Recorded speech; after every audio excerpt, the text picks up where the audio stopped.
Welcome to the Paranormal Pete Show. I'm your host, Pete Orbea. It's January 11th. Can you believe it? And we're on episode 49. That's something I can't believe. But thanks for joining us tonight. Got a good show for you lined up tonight. It's going to be a lot of fun conversation and good perspective. So, looking forward to bringing on special guest Sonia Jorgenson. And next week, I've got researcher and experiencer Ginger Lockwood. So we're gonna have a really interesting cryptid conversation, and maybe some ghost stuff too. But looking forward to that. And then I'll be announcing the guest for the last week of this month soon. Hopefully, it's going to be a good one. So hopefully, I'll be announcing that soon. And as always, we're on WLTK-DB.com and Let's Talk Radio. And you can find us pretty much everywhere where you can stream stuff, all under the handle of WLTK-DB. So you can go to Facebook, Twitter, Twitch, YouTube. Just look it up under there. If you want to follow my show specifically, go to Facebook and it's under Paranormal Pete Show. Check it out and you can see all prior guests and video feeds and all that kind of good stuff. But and if you don't catch the live show, as many of us these days, we're so busy, there is an archive of all the shows. And of course, you can find them on YouTube and watch previous shows. But you can also get the archived audio versions at WLTK-DB.com. So be sure to check that out. Gosh, there's a lot going on. We got the Oregon Ghost Conference coming up March 25th through 27th. And that is just such a fun, awesome conference. A lot of great people. So that's OregonGhostConference.com. It's in Seaside, Oregon. And just a great setting for a conference like this. And plus, Seaside actually has some really cool history to it. So it's a neat old place and with some good history. Great conference. So be sure to check out OregonGhostConference.com and get tickets. So excited. Well, hopefully for the in-person. I don't know what the way things are going. We'll see. But we're sure hoping for the in-person part of the conference. So definitely check that out. Again, that's OregonGhostConference.com. As always, I'd like to thank station manager Todd Bates, host of Haunted Voices as well, for all the work he does for the station in the background. And also, he built that awesome website. So big thanks to him, and also a producer for this show, Mike Beers, great friend, good friend of the show. He's been a big help. So thanks, Mike, for all that you do. And of course, I want to give a birthday shout out to Ben Robison from the League of Extrasensory Gentlemen today. So happy birthday, Ben. Hope you had a great day of celebrating you. I have to talk to you about your Steelers issue. But I've also seen you wear Seahawk stuff. So anyways, happy birthday, man. And if you guys want to comment wherever you're from, Mike says thank you. Thanks, Mike. Wherever you're from, watching from, go ahead and comment. We'll see that. Mike says happy birthday, Ben. And I'll also keep this out there. If there's a conference that you go to, the United States or overseas or wherever you're from, put it on the chat there, or comment from wherever you are watching from, and I'll be sure to give it a shout out. So I always like to try and support other conferences as well, other than my more local ones. I think there's the Orange County Paracon, hopefully happening end of September, beginning of October. And you can find info for that at paranormalperception.show. So yeah, if you got a conference you want to get the word out on, just go ahead and comment there. And also through the show, I very much welcome questions. I don't know if I always have the answers. Maybe the guest does. Hopefully the guest does. But we like questions. So if you want to get involved in the conversation, you can always comment or get in the chat room on WLTK-DB.com. So, and I've got a ghost walk this weekend on the 15th and special investigation coming up the following week. One bit of fun will be next week. I'll be on a business trip in Florida. So I'll be doing the show from Florida. So hopefully everything goes well there. I'll have to get used to the time difference for once, rather than everybody on the East Coast listening. You always make way for us on the Pacific time, but now I got to do it for you guys. I got to go back over there, but looking forward to doing the show from there. Different scene, different scenery. It'll be a lot of fun. Well, let's get into it. The show's an hour tonight, and trying to move to that format moving forward for this year's an hour format. Occasionally, I'll do a 2-hour show for special events, things like that. Oh, and one more thing. I want to also mention that I'm very excited about is the League of Extrasensory Gentlemen are going to be featuring the Walker Ames House here in Port Gamble in a documentary. So really excited to see how that shapes up and what they get from there. So it'll be really interesting. I did an overnight investigation last Friday night with Blue Rock Talk with host Connie Willis. And we did an overnight investigation at the Walker Ames. It was a lot of fun. If there's any Blue Rockers out there listening, shout out to you. And thanks for watching this show. And so we'll be doing another one of those very soon. But it was an interesting investigation, and I feel like I got some interesting audio stuff out of there. But still need to get it peer reviewed and all that kind of stuff first. So, well, let's talk about our guest tonight. She's been a speaker at the Port Gamble Ghost Conference, and that's how I've met her, through conferences up here. And always a joy talking to her. And so she does a lot of different things. She's got over 20 years of experience connecting with spirit and the universal life force energy. Sonia has been utilizing her empathic gifts since a very young age, which I think is cool, using it as a kid. She's a gifted healer, seer, and teacher. Sonia has been helping those just discovering their gifts in grounding and shielding techniques, knowing what is mine versus theirs, and how to utilize these connections to source energy and see it as a gift, not a burden. And I think that's really important. Let's have a big show welcome for Sonia Jorgenson. Hey there. Oh, I muted you. Oh, there we go. The Hi, it's probably thing. safer that way. It's probably safer to keep me muted. Welcome to the show, Sonia. We'll pantomime. Yeah. Hey. Thanks for coming on. I'm excited to talk to you about. Yeah, I'm excited to talk to you about all the different things that you do. Couple things, yeah. Yeah, you're not busy like nobody's busy anymore, right? No, not I at feel all. like the last couple of years I've been busier than before. How about you? Yeah, because it's almost like you get a chance to focus a little bit more on, like come back to what's important in life, and it almost seems like the list gets longer in a way. And you never get to the end of the list. It's always just growing and growing. Yeah. Well, we thank you for taking time out to be on the show. And anybody listening out there, say hey. Where are you from? Let us know where you're watching from. Mike Beers, welcome, Sonia. Thanks, Mike. Thank you. Yeah, I've got great support for this show. It's very humbling. So, Nice. well, let's talk about kind of what you're doing now, and then we'll kind of go back and how'd you get there.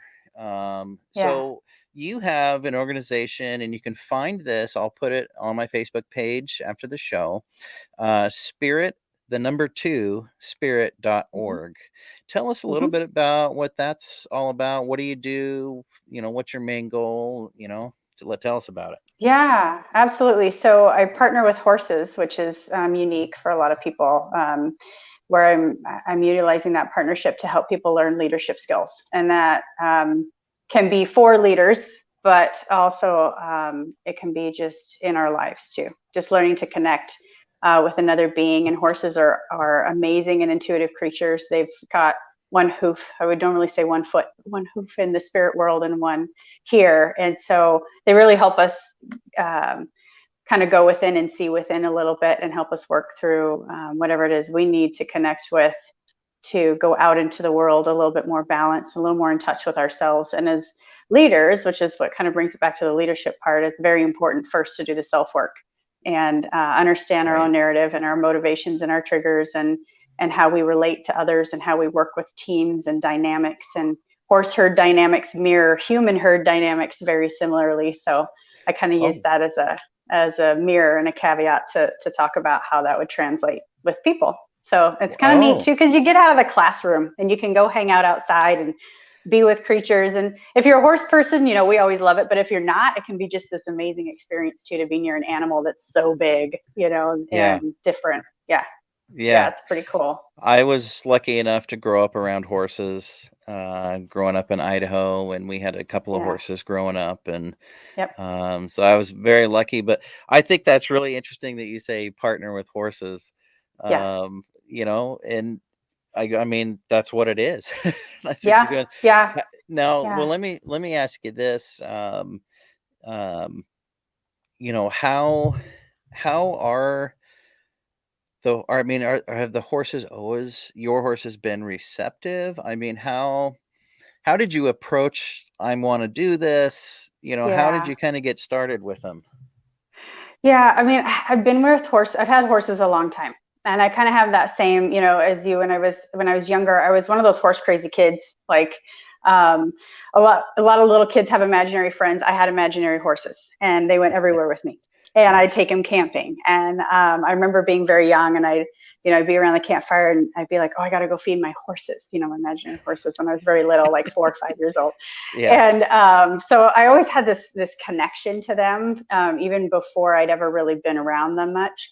But I remember very vividly my first real true encounter with a horse, and that immediate soul connection. They see right through you. And they see you all the way to your core, and they connect with you immediately, and they see you fully. And in a way, it actually kind of reminds me a lot of working with spirit. There's not those barriers that we have when we, you know, interact with humans. We all have kind of our masks and our public persona and our private persona. And but with spirit, I found, and also with horses, when you connect with them, there's like this instant, like they know you fully and you know them, and they have that more intimate connection. And I had that with horses. And they're just such giving creatures, and they're so giving of themselves. If you think about, you know, these huge, massive animals that really can overpower us, there's no reason why they should have to do anything we ask them to do. I mean, there's a couple thousand pounds, some of them, like, you know, we're a fly, you know. So the fact that they not only choose to participate with us, and, you know, and partner is kind of, you know, I kind of choose that word, and you kind of touched on that, versus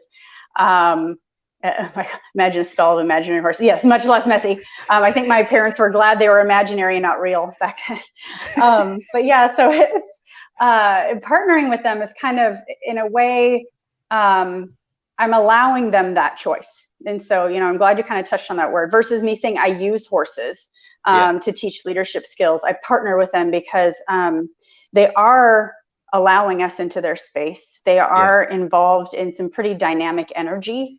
You know, if people are moving through some personal struggles or something, some blockage or some aha moment, there can be some emotions, you know, that kind of go through that for people. And the horses hold that space for them to do that. And that can be a lot sometimes for them to hold. And so there's certain things they do to sort of release that energy. But it's my responsibility in that partnership to keep an eye, not just on the person, but on the horse, and make sure that their needs are met. And if they're getting worn out by it, or they've had too much, allowing them to leave the space, you know. And that's why I tell my husband I need more than one. That's my excuse for having so many horses. Saying. I have to have a lot, because sometimes, you know, I got to cycle them out, right? So, so yeah, it's like an offensive line. You got to cycle them in and out. I gotta have somebody on the bench, right? So, so yeah, we, you know, kind of work at and I do ask the horses who wants to work with me today, and they can choose. And, you know, I know a lot of horse people go out to catch their horses to do one thing or another, and the horses take off, and there's this whole big thing about trying to catch your horse, and it's a big difficulty. If you're partnered with them really well, that never happens. I never have to chase my horses. They walk up to me, I put the halter on, and we carry on. And I love it. Trust me. I'm not about running through the field to get my exercise. So I'm not chasing a horse. Yeah. So they will just, you know, they'll just walk right up and be ready to go. Now, if they choose to leave and walk away from me, then I know that they're like, not today, you know, and I try to respect that, because it's not you have to know your horses, if it's like a behavioral thing in training, or if it's just them saying, I'd rather not, you know, turning down the invite. Exactly. Yeah. And hi, mom. My mom commented. Yeah. Hi. Hi. Horses can tell if you're a good person. They're loyal to Yep. you like you are to them. Yep. Yep. Yep. And Yep. that It kind is of ties absolutely a in. partnership. Yep. And Hmm. like you said, they see right through you. They sure And do. so, with all the, you know, there seems to be an uptick, or maybe it's always been there, but a lot more acceptance of equine therapy, Yeah. for many different Mhm. issues, different, mental health Oh things, yeah. Oh yeah. so, I mean, I think it's great that it seems like it's more and more accepted. So, you see it Hmm. more often. When people come and do your program and meet your horses and your team, basically, Hmm. Yep. what are you really kind of showing them? Because you mentioned, you got to learn your inner self, your intentions, your triggers, things like that. Yep. And I've in my experience, in the paranormal field, it's like, yeah, you really got to look inward before you can look Yes. outward. Exactly. So Yep. so what does somebody get when they come and they meet your team and they're spending time and going through your program? Yeah, absolutely. We start out with kind of what their goals are and their intentions, and um, so they know what they're carrying into the space from a leadership perspective, and it also translates into life and in parenting. A lot of times, you kind of have the parallel of parenting and leadership because it feels that Yes. way some days, and kind of coming into the space, showing up congruent and confident, and all the C's. I have the congruence, the confidence, the consistency. So we have to be able to show up the same way every day, so they can begin to rely on that. If you don't show up the same person each day, there's a little bit of walking on eggshells. People get a little jumpy, like, which boss am I getting today, or which parent am I getting today, right? And Right. so it's really helping people, and that requires this understanding of our emotions and our triggers and where we are and how we can get back to center. And so I spend a lot of time in leadership in particular on talking about the balance of the masculine and feminine energies, and not necessarily from the perspective of gender necessarily, but just using those as terms to describe kind of a bucket of approaches to things. And Okay. because it can be a very negative connotation for some people when you assign genders to traits, and it becomes stereotypical. Right. I talk about that a little bit, to be careful about not saying that it's always or never, but that we carry both. And where is our balance? And a lot of leaders have, they rely more on the drive and the determination, and we're going to do this, and we have a goal, and we're going to charge, right? Right. And sometimes you can you lose half your team that way because they're left in the dust as you're charging forward. And then there's other leaders that just, do whatever, and they're way laid back, they're laissez-faire, and the team just walks all over them, and nobody has any direction, and they got no idea what we're doing or why we're doing it here. So there's kind of these balances where you sort of have to find the middle, and what's the best approach for the moment and for the situation or the person. And so I kind of work on, I've sort of bucketed 4 different leadership styles in particular that have a different balance of masculine and feminine and a different approach. And then the 5th one is the leader in the center, which is you, the narrator, as I call it. So we have kind of the dictator or the driver, and then we have the kind of the more passive, and then we have a Yeah. couple others that are sort of in between, because there's the leader from beside that's sort of like, come on, you got this, we got this, kind of, you're driving from inside the team. And I always talk about the leaders within your team too. Everybody in your team has opportunity to lead, and it's sort of Mhm. finding those skills in your team that kind of working towards their strengths and giving them those opportunities to shine. And people, every member of your team has the opportunity to be a leader. And so there's always that Yeah. leader within that's like right there at your elbow, like, we got this, we're going to do this. And then Right. there's the leader at the front that's like, follow me, I know the way. So there's all these different kind of leadership roles that we take on, right? And so, Yeah. and even in our lives, sometimes we need to sit back, sometimes we need to take charge, and it's sort of that Sure. ebb and flow of learning about each of them, finding out inside ourselves which we lean towards as a default, like what's our kind of our natural tendency to go towards, and Right. why. And I try to take it a step further. Why do we step away from another one? Why is one not where we want to be, or why are we repelled by? And so that we can dig a little deeper into what Yeah. makes us tick, and then we can figure out how to get a healthy balance of all of them. And so, yeah, so using horses, I kind of put that into the round pen. So you're standing in the center of a round pen when you're working a horse. That's the narrator. That's your leader within when you're standing in the middle. And then all the round pen is worked into 4 quarters, those other 4 leadership styles. And so you're sort of working through some of those traits and those styles and having some conversation, and the horse is helping you work through that. So yeah, it's a lot of personal work, really, when it gets to the bottom of it. That's the big secret about leadership, is it's all about you. Well, not the team, it's you. Thanks for sharing that secret. The deep dark secret. Don't give it away. It's an industry secret. Yes. Oh, that's really cool. I mean, it's and the fact that you're using spirit and horse spirit as well, I think is just so unique, and probably super powerful, I would imagine. That connection and well, we've got to take a quick station break here, pay the station bills. It's about 20 after here, and we're on WLTK-DB.com. This is the Paranormal Pete Show. I'm your host, Pete Orbea, with special guest Sonia Jorgenson. We'll be right back.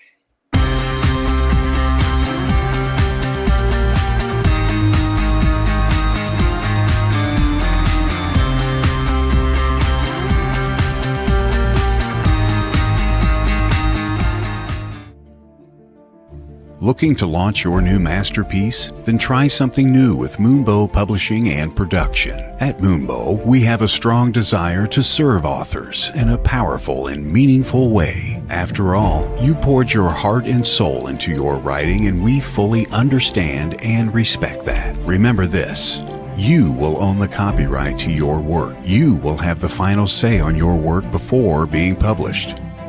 Even after all of that, we've saved the best for last. We won't take a percentage sold. Nope, not a penny. Excited about MoonbowPublications.com yet? We thought so. Take advantage of our company's services like book editing, formatting, and covers, publishing, and photography. Moonbow Publishing and Productions has everything you are looking for in a company. Remember, we will not keep any commissions. We are a boutique publishing company focusing on spiritual, health and wellness, and personal growth genres. Moonbow Publications and Productions, a new kind of publishing company.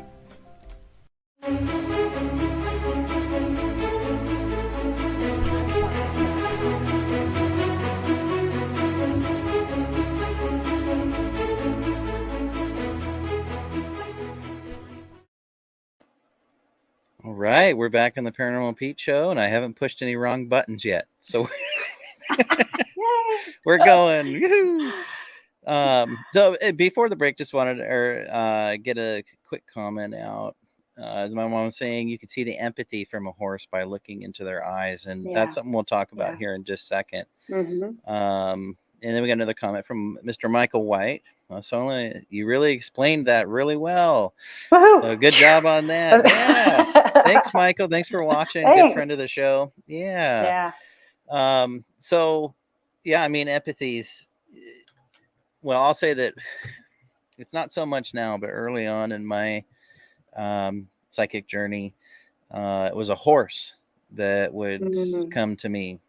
And it was looking in one of his eyes. That's how I would kind of make connection with the other side, would help facilitate that. And so their eyes are very powerful. I mean, really the eyes of, any living being, can have that power. It's just how you choose to, if you're conscious of it or not. So I think it's, Well, I want to get into the spirit side of things and kind of what you focus on, what you like to do, things like that. But first, I want to mention, because I ask guests a lot on this show about music and psychic connection. And I know that you're a musician. And so what do you do in music? What don't I do? No, I'm just kidding.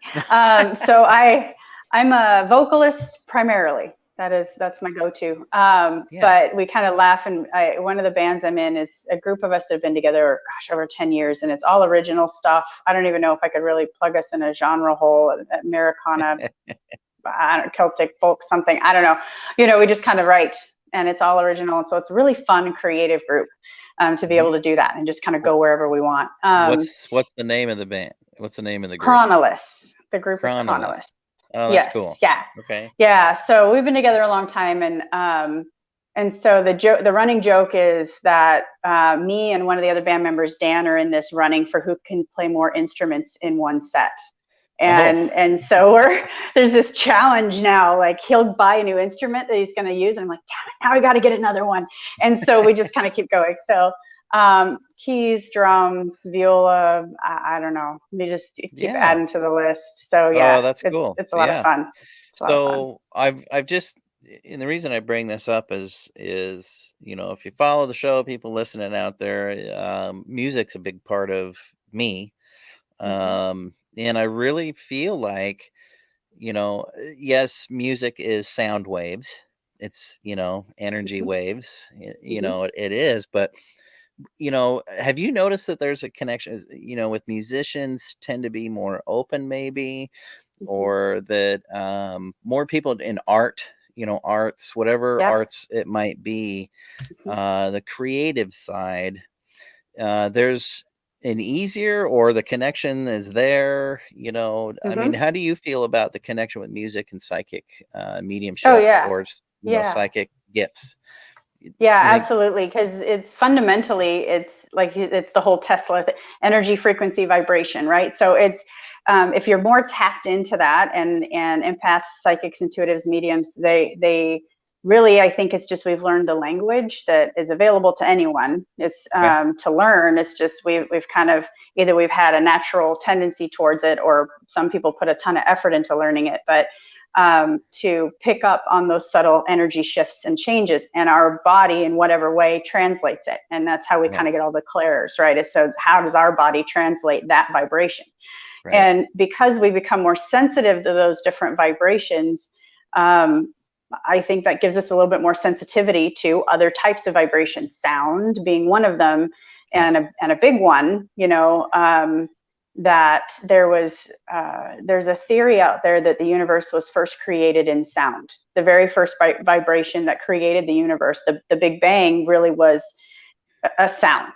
Sound created the universe. And so that kind of idea, that vibration sort of started to move and spread, and that it's a foundational type universal law, I guess, in a way, and that we all sort of buy into with responding to music. And I don't know, I've met a human that hated music. I mean, I think, you know, I'm like, I don't know that I've met anybody that hates it. There's plenty of tone deaf people. There's plenty of people that can't carry a tune, but they can always enjoy it and appreciate it in some way. And so it's, I was like, what? And if you're somebody that hates music, I actually kind of want to meet you, because I don't know that I've ever. I know, me too. Yeah, it's like, I don't think I've ever seen that. So, and it's interesting because, you know, I also have this kind of mathematical, sciencey brain that goes, music is math, right? And math is kind of the universal language, and we just have a natural tendency to put things together in patterns, and music is just patterns. And so our brains recognize patterns, because that's what kept us alive for many years, is building patterns and recognizing patterns, you know.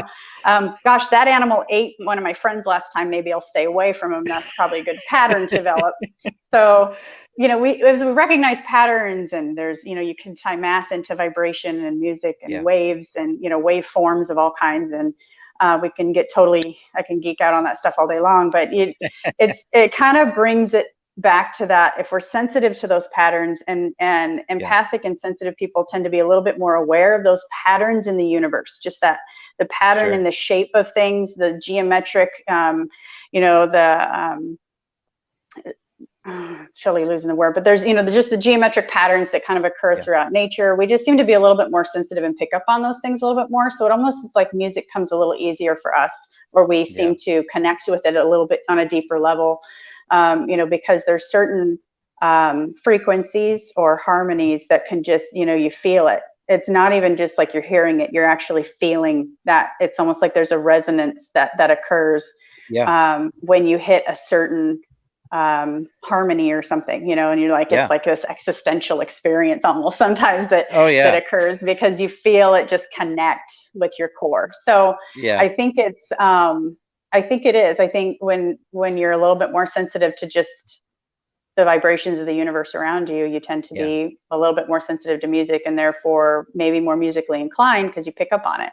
And same with any kind of art. I think if you're more sensitive to the patterns and the colors in nature, maybe you're more adept at painting or drawing, because that pattern, you can form it in your head and have that mental picture a lot easier, because you recognize the relationship between the different spaces and the space in between, because that your brain just picks up on patterns. And same with music, the relationship between notes, the relationship between it's all spatial patterns. It's all spatial. So I think we just kind of we have a tendency towards those types of things because that's the way our brains are wired, and so therefore those things we tend to be a little bit more, what is it, right-brained, I guess, and kind of pick up on the more artistic stuff.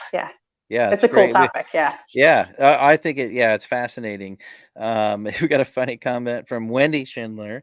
Music is math. Thanks, Sonia. I probably won't just enjoy music ever again. No, I'm supposed to encourage you to love math. You're supposed to love math. Well, I'm not really any good at math, but I can do music, so that's the kind of math I can do. I think I had to do music to finally get some sort of appreciation for math. I was like, oh, it is math. Oh, I guess I'll have to accept it.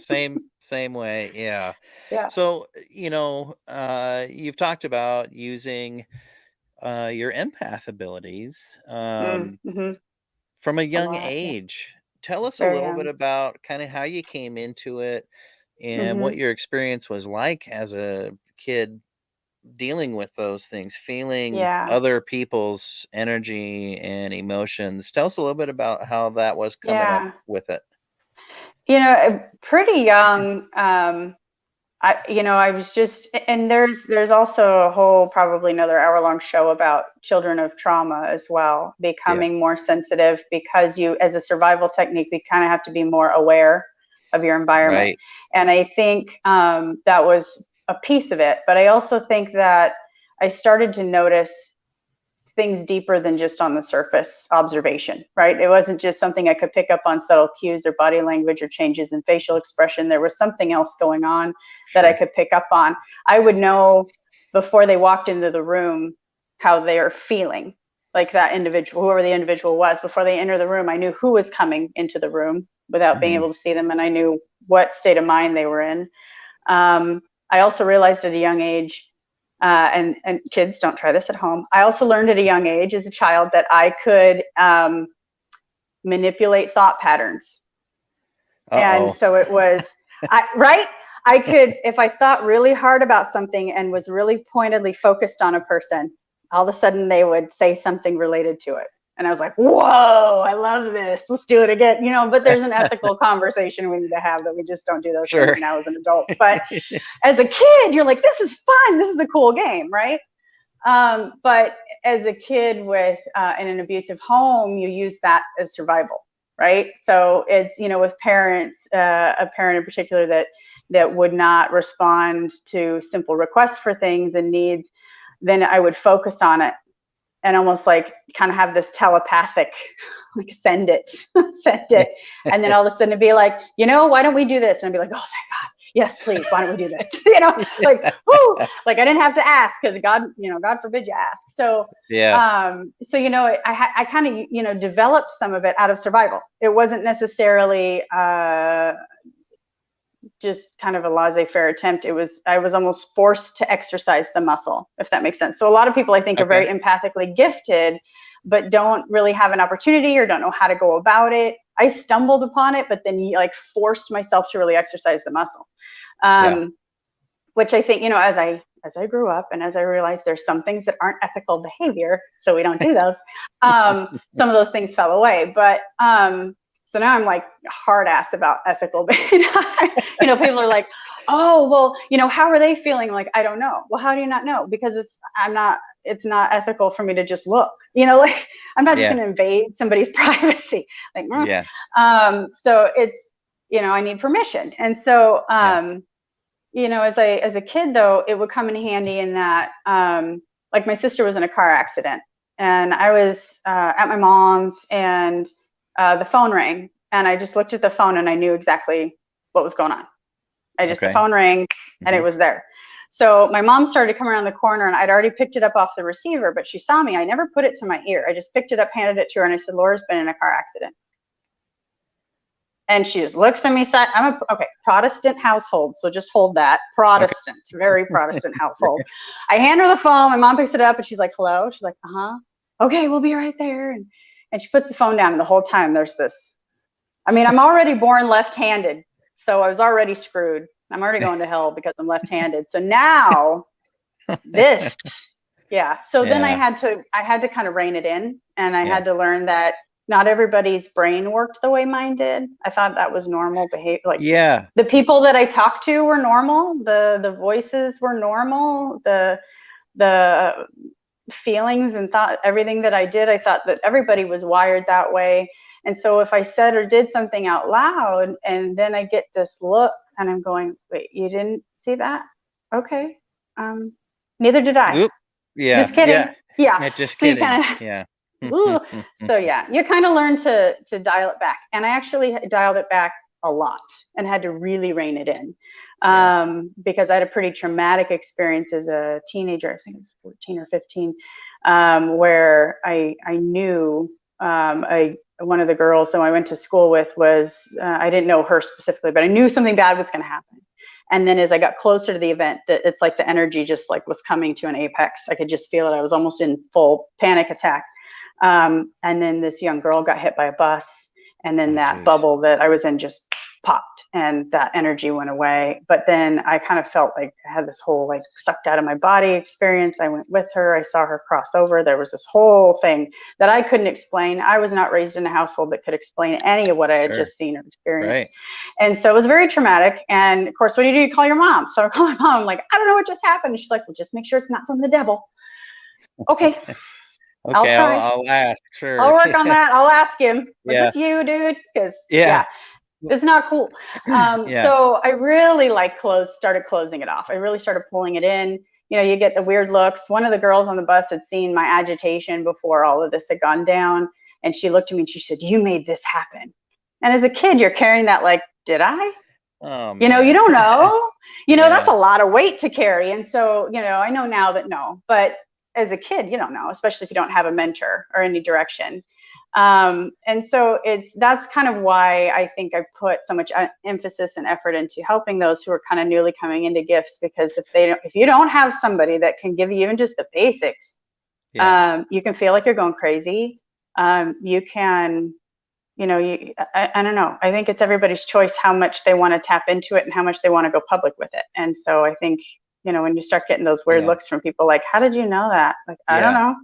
Yeah. Lucky guess. Yeah. Lucky guess. Totally lucky guess. We had kind of a funny comment. So good friend of the show, Darren Thompson. Hey, Darren. Hey, Jill, if you're watching too. He was asking, you know, did you believe your ability was unique, or did you believe everyone else was like that? And then you kind of answered that, and he commented, she sensed my question. I got you, man. And hi to Michael. I felt it coming. Hi to Michael, Lachiana. And then Wendy says, I shocked my grandmas a lot with what I picked up on, but it was just considered to be me and my weirdness. Yeah. And I think a lot of people probably go through that. Mm-hmm. So eventually you came into it. You kind of let it come out. I unwound what I'd wound back up. Yeah. And I think it was, I finally hit adulthood. I finally kind of broke out of some of the confines that I'd had as a child, with perspectives on what it was to be part of this. And I did a lot more of my own research and spiritualism and, all different paths, and really started to broaden my horizons and expand into the unknown and redefine what some of those things meant to me. And now I'm much more open to just about everything. And I think it's, everybody chooses their own path. It's kind of a choose your own adventure, which makes it a little fun. So I just, I realized that it's not bad, and it doesn't have to be scary and overwhelming. It just needs to be broken down into tangible parts, something that I can work Right. with one piece at a time, one brick at a time, right? And not just be like overwhelmed like I was as a kid. And so it's just sort of like slowly but surely reopening that door, but having a lot of conversations with the spirit world about just how fast we can go so I don't get overwhelmed, right? Like there's only so much, we're going to read a book a chapter at a time. I can't, you know what I mean? So Yeah. Yeah. Exactly. So it's kind of that process where I slowly started to allow, read, research, feel, step back, reflect, just slowly work through the process. Yeah. Coming to Port Gamble's been very helpful and very instrumental for me over the years as well. Awesome. Working with William Becker, of course, been very helpful for me too. In that when I was finally ready to start working back into that world again and step back into it as an adult, feeling a little bit more confident that I could handle it with proper mentorship. William was wonderful as well, helped to me to validate, I think, that I wasn't crazy. I didn't need to be committed. It wasn't schizophrenia or psychosis or Sure. I am functional in society. I'm a contributing member of society. I can pay my bills and feed myself and clothe myself. And, sure. It's nothing like that. It's, there's something else going on here that I can weave into my everyday. And it was just kind of learning how to slowly peel back the layers. Yeah. Well, Darren has asked a great question, and you've kind of touched on it again, like you sensed it. Darren, I got you, man. I'm tapped in. Jill dialed it back as a child and wants to work on bringing it back. Any suggestions? And Jill, thanks for listening. Yeah. So maybe even a little broader. Is believe from Valerie. Yes. You gotta, have that open mind. So just maybe even broader, I imagine there's a lot of people out there like Joe and that were like you as well. Yeah. So I heard you mention mentorship, finding somebody that can kind of guide you in a way or help you understand. William Becker was also a mentor for me. As well, and I'll forever be grateful for the help that he's given me and still does. And so what is it? So other than mentorship, we know that that's a crucial thing, someone to kind of guide you along or at least help explain what the hell's going on and, that what you're feeling. What's something, other than finding a mentor, what's another good suggestion you could give somebody that's, a real world thing that they can do? Oh gosh, all kinds of things. So I think initially it's figuring out how you connect to that vibration. To me, I call it tuning a radio. And you're working the dial. You're tuning your radio. What frequency are you dialed into? And then you got to adjust the volume. And so if you actually picture these radio dials in your head, because sometimes the volume's too loud and you got to dial it back, and other times you can't quite hear it. Something's there, you're not sure, you got to dial it up. So it's kind of this, and then it's tuning into the frequency. It's almost like AM radio. Does anybody out there remember AM radio? How old am I? Am I dating myself? AM radio. If anybody remembers that, you kind of dial it, and there's that static moment where you almost start to hear it come in, and then all of a sudden it's clear, right? And so I kind of think of it that way, that sometimes you'll hear whispers of things, or you'll feel like you're not alone in the room, or somebody walks in and you just know something about them, and your brain can't understand why or how you know that, because they're not saying or giving off that vibe, but something's different. Like there's this undercurrent or this whisper, or I liken it sometimes when I walk into a room full of spirit to like standing in a crowded subway station, that there's just this din, this just white noise going on, and there's all this activity. And I'm like, okay, I'm going to need somebody to just stand up. Like, and so then you try to, and you can, almost like in a restaurant, you can focus your hearing. Like, I want to hear this person across the table and not all the people behind me. And you can start to kind of like tune them out. Sure. And so it's learning how to work that muscle. Like, how can you tune out? How can you bring forward and bring in and focus and play with it a little bit to figure it out? The hard part, I think, for a lot of people is that when you start to do that, is then how do you validate that, right? Like, how do you Right. then say, okay, I'm getting this really tall, thin man with red hair. Am I making that up? Is that my imagination? Right. So then Right. you're starting to do this, like, did I make it up or did it actually happen? And so one, external validation helps. If there's another, sensitive person who totally separate from you has found the same, set of characteristics, that's, somewhat closer to validation. Yeah. Michael would disagree with me, and that's okay, but we're closer to validation. But Right. at the same time, you can also then, for me at least, the more time you spend with it, the more you realize it might be coming from, I kind of roll my eyes around because it's coming from a different place, if that makes sense. Yeah. Like if it's imagination versus intuition, I kind of feel it coming in differently. It's a slightly different vibration for me when it comes through. But sometimes it takes time there's so many subtle changes that occur. It takes time to sort of, again, dial that in and know the difference between intuition and imagination, because they actually travel a lot of the same pathways. And so you kind of have to be able to peel it apart. And for me, man, intuition is instantaneous. Like I've always known it my whole life. Like I'm recalling a memory. It's always there. And I've never known it before, but then all of a sudden it's there. Like I've always known it, and it's instant. Like there's no way I could have made that up because I didn't have time to think about it. It's, it just showed up. Whereas imagination, there's this pause, and it's brief. It's like milliseconds, but there's a pause where your brain's trying to search, and that's sometimes a mistake that we make too. If we're trying to help someone, we stretch because we want to fill the gap that we don't quite yet understand. And so sometimes we'll stretch and fill with what makes sense or what we've had in our own experience in the past, trying to, it's out of an intent to do good, but we're kind of filling in the gap. So it's not really coming through intuition. It's sort of us stretching. It's really and that's hard the not to do imagination. that. It's really so that's hard the imagination not to do that. starting to sneak in between the intuition. And so it's really important for us to learn the difference so that we can start to feel it come in and go, nope, that's me, that's not them. So wait, you know what I mean? So it takes time. It takes persistence and some discipline, I guess is the word. When you're kind of helping somebody that's just kind of they don't know what's going on, another thing, as far as Jill's question or suggestion, do you have people journal what they experienced? Have them write it down? Because I think that's an important part in discovery. Because, we talked about patterns earlier, right? And that we naturally gravitate towards patterns. Well, if you're journaling your experience each time you try and get in the zone, quote unquote, get in the zone.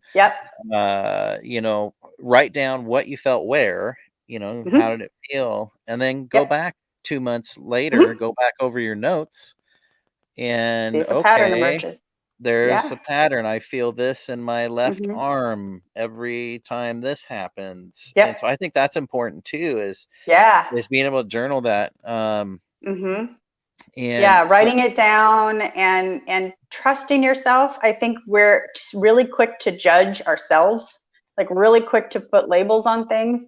Like if you get a weird image or a weird sensation or something bizarre, you're real quick to be like, well, that's odd. And so just throw it away or judge it or say, oh, you're crazy. And so don't go there. You know what I mean? Like we kind of try to like make ourselves small. I don't know if that makes sense, but we try to like pull it back. Like, no, second guess it. Nah. And so then we end up kind of ignoring these more subtle clues or cues because we're not just being open and receptive without judgment. And so I think it is practicing too, to just, whatever it is, let it come, and don't label it or judge it. Just write it down, whatever it is. It could be the stupidest, silliest, most ridiculous thing you've ever heard of in your life. It's okay. You don't have to show anybody that book. Just write it down. It's for you to learn those patterns. Yeah, for sure. Exactly. And good night, Michael. Michael White saying his nurse says it's past his bedtime. Of course. I'm a nurse and I say you're fine. Stay on. No. And my lovely wife, Molly, has commented. Hi, Molly. William Becker does offer mentoring if anyone interested. That's paranormalinsights.net. Yes, we'll definitely give William a shout out. Amazing guy. So if you're looking for a mentor, go to William, paranormalinsights.net. Yeah. So, and Darren says, and the evil self-doubt. Yeah. Yes. Yep. That's Yeah. probably one of the biggest hurdles, Yep. somebody can get into. Well, so, I like what you're bringing to people, in trying to help them understand. And so, what do you think about this? When I'm trying to kind of do a similar sort of thing for somebody, and this goes into how do you roll it back out. Yeah. By the way, I think I subconsciously rolled it in because I just didn't know what anything was, and Yeah. then it kind of just Yeah. came out. So I always tell you mentioned visualize, radio knobs, things like that. Yeah. I found that it's, when you're trying to kind of take a journey of looking within, learning about Mhm. yourself, you got to get to a Yeah. place where it's just you and your inner self, you and Yes, your voice. you Well, how do. do you do that? How do you do that these days, right? We're bombarded with everything all day, every day. Mhm. So Mhm. I always tell people, visualization is key. Key. Very, and you have to be open to it. But I always, Mhm. have found I go to a place first. What's that Mhm. place? Is it a Mhm. jungle? Is it a city block? Is it the beach? Is it, Yep. whatever? Get to that place and Mhm. visualize that place and Mhm. visualize all the details in that place. Then everything kind of starts to go away and you're there with yourself. And Yeah. so I hope, if you're out there and you're curious, the visualization part that Sonia touched on is key. It Yeah. was huge for me and still is. Yeah. To be able to get to that, get in the zone, the auto zone, whatever it is, get in the zone. You got to be able to Yeah. do that, and it's Yeah. hard because we're just there, social media and all this Oh all yeah, day we're long, and constantly bombarded from the outside. And yeah, I at Port Gamble Ghost Conference, and I did a guided meditation for that very purpose to bring people back into themselves.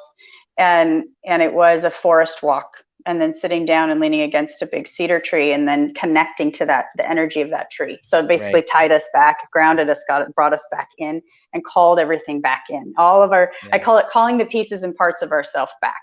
And so all the little pieces of us that are out in the future talking about this, the conversation we had earlier today, the dinner we're making later, that, all the things that our brain, our energy is just scattered all over, pull them all back, bring them back, and yeah, taking that time to go within and really spend time with you.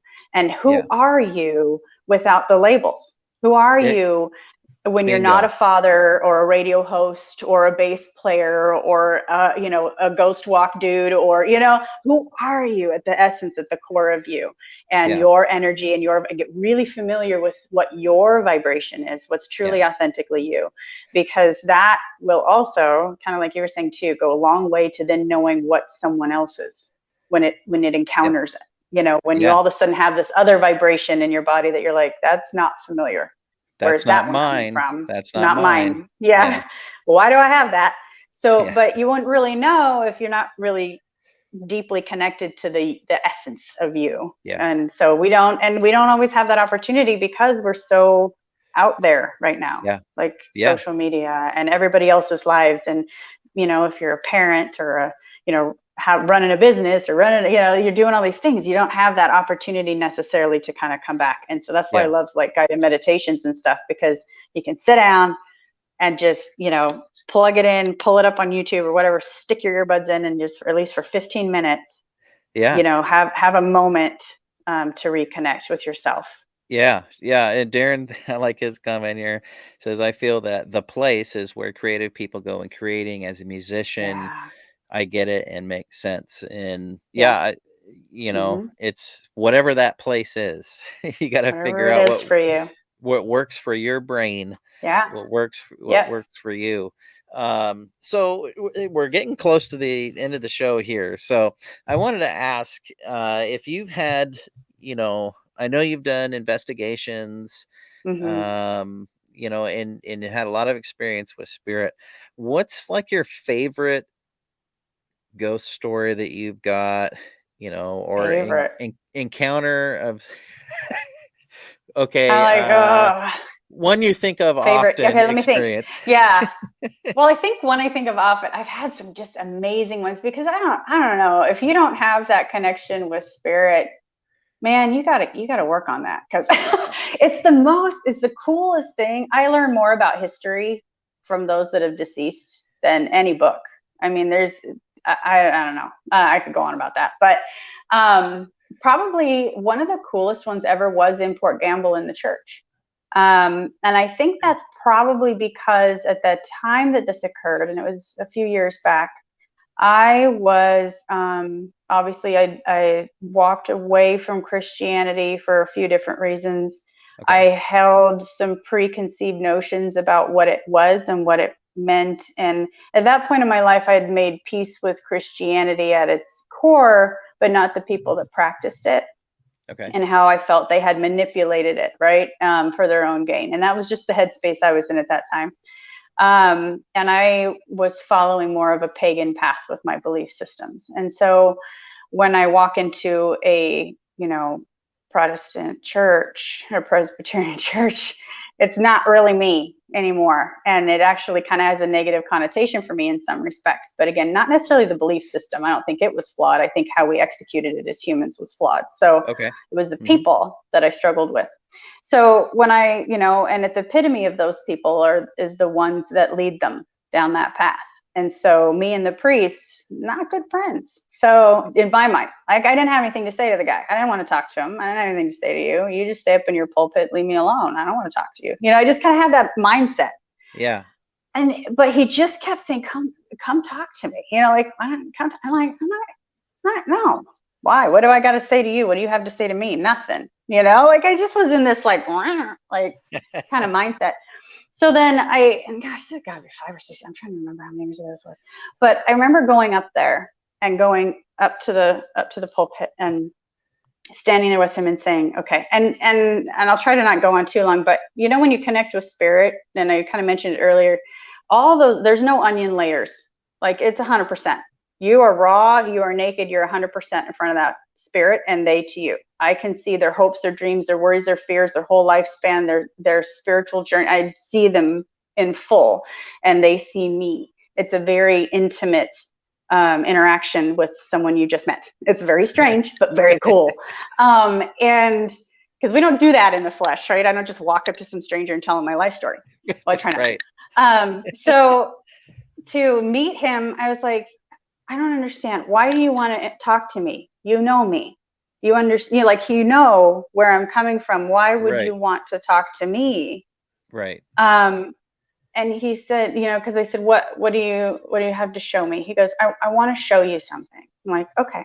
He said, so turn and face the congregation. So I turned around and I looked at the pews, and all of a sudden it just filled with patrons, I guess, people that come to church every day. Parishioners. There was the woman. Yeah, parishioners. There was the woman see how long it's been since I've been to church. Like, there's a word for it, I'm sure. There was a woman sitting about halfway back on the left, and she's, fanning herself. She's got a small child, and there's a man over here who works in the mill, and he's in, kind of raggedy, and another woman whose husband had just passed away. She's turned the kids, and she's worried about where they're going to go and how they're going to eat, because it's a mill town. Right. Her husband just died in the mill. Where's she going to go? She's got to go live with family. Exactly. All of a sudden, I'm seeing all of these people and their worries and their fears that are everyday life for them, the things that they struggle with. Like, they're pinning their dress together with their last, piece of string to look somewhat presentable to go to church. Like, just the things these people go through, the men worrying about injuries on the job, because that, if you're injured, you lose an arm, you lose a leg, that's it, you're done. That's, there's no L&I, you're done. And your family is not only jobless, you're homeless. It's kind of this, like, just trying to put into context, these are not struggles that I have in my, my existence now. Everything's on the line every day. Yeah, every day they're on the line. And he goes, do you see these people? And he didn't ask if I see them, but he asked do you see them? Right? And I'm like, yes. Now I see them. Now I see the residents of this town in full, in totality. I get what they went through every day, their daily struggles, right? And their worries and hopes and fears and dreams and their excitements and all of it, right? Yeah. And he goes, my job, because I was like, come on, man, you know better than anybody. There's more to it than this, right? Yeah. And he was right. like, but look at them.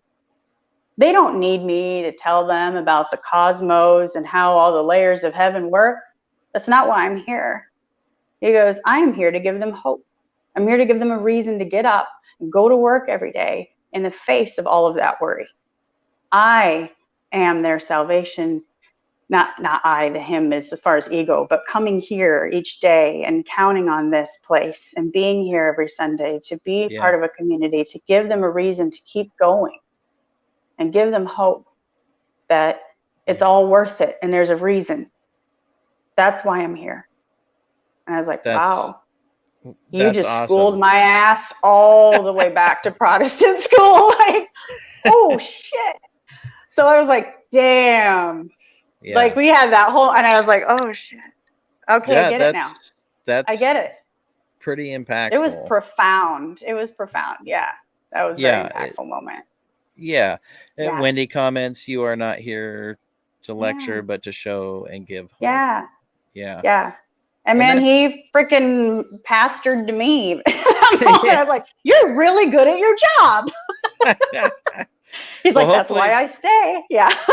Hopefully it wasn't the guy from the 1890s that was the reverend there, because he was known to prepare for his sermons by drinking a mixture of sugar and chloroform. So hopefully it wasn't that guy. No, this was a gentler guy, and I got more of a feeling of the 20s, like more 1910 to 1930-ish era. Okay. Kind of in that window. I don't know who that was. I haven't looked it up in the books. You might know better than I do, but whoever was there to look it up. About that period of time. Because looking at the dress, the period of dress, the kind of pants and the coveralls and the suspenders and the how the men were dressed and the women, they had the hats. There were some corsets, but it's like we were moving out of the corset thing. We were sort of moving through the 10s, 20s, 30s, right? We're kind of moving into the 30s. I don't know if we were fully in it yet. But post-Victorian. Yeah, that post-Victorian shift that was happening, especially in women's attire in particular. So it kind of felt like that window. Oh, that's really cool. I'm glad you had that experience. Oh, that was cool. that. I would have to say, like I said, I learned more from the spirits than I've ever learned from anybody living. And it's stuff like that. That's just because it's an interesting conversation when they know you so well that they can say just the thing that hits to the core, that like drives it home, because they know what to say to have an impact, right? Because they don't have that barrier. So it's cool. Or unless I've kind of noticed that, if something's wrong, if someone is a guide for somebody, excuse me, hiccups, and there's something negative going on in the person's life that they are trying to guide, that's often what comes out first. And it's usually, right up front, and they'll say what it is, Don't get to the point. Don't take this job. Don't, I don't like this guy, this guy's not good for you. This gal's not good for you. And so they can be right up to the point.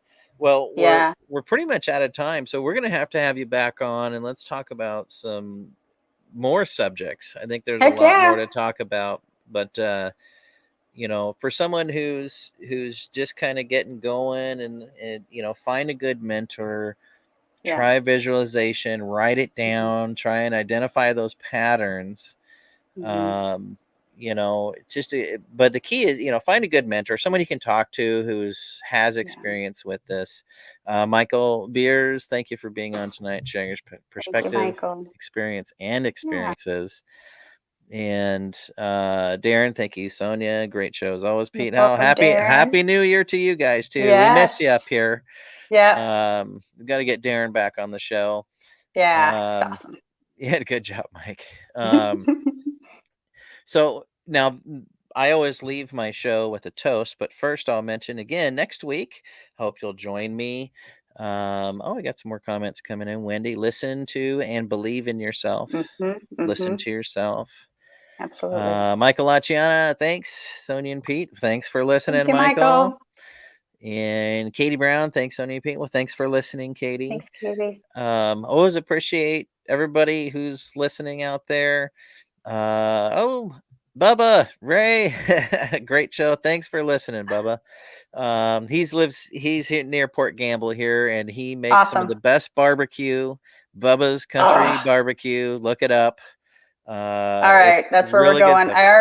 I already booked my spot for November next year, so we're there. Oh yeah, Bubba makes amazing barbecue. We'll have to go find the barbecue. Yeah, and thanks, Wendy. Appreciate it. Thanks to everybody. Next week, Thank you, Wendy.